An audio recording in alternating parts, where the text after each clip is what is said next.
এই পৃথিবীতে লক্ষ লক্ষ ভার্ব রয়েছে। তার মধ্যে কিছু ভার্ব হচ্ছে লিঙ্কিং ভার্ব। লিঙ্কিং ভার্ব হচ্ছে সেগুলোই যেটা হচ্ছে সাবজেক্ট এবং কমপ্লিমেন্টের মাঝখানে যে ভার্বটি হবে সেগুলো হবে লিঙ্কিং ভার্ব।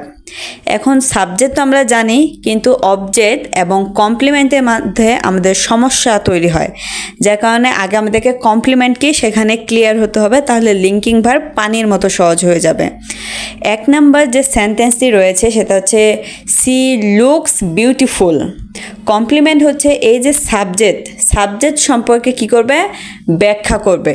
যেমন সি লুকস বিউটিফুল যদি বলি তাহলে সে হয় সুন্দরী, তাহলে যে সেই কিন্তু সুন্দরী।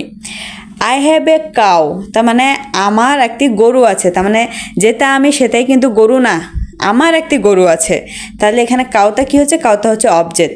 তাহলে আশা করি কমপ্লিমেন্ট এবং অবজেক্ট আমরা বুঝেছি। তারপর যদি না বুঝে থাকি তাহলে আমার এইটার উপর একটি ক্লাস আছে, চাইলে সেখান থেকে দেখে আসতে পারেন। এখন আসি লিঙ্কিং ভার্ব।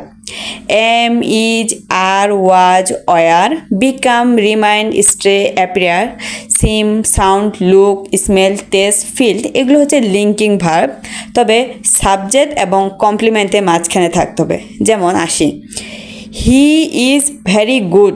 এখানে ভেরি গুডকে সে, তাহলে সাবজেক্টের একটা বর্ণনা হচ্ছে, তাহলে এটা কী হবে, এটা হবে ভেরি গুডটা হচ্ছে কমপ্লিমেন্ট।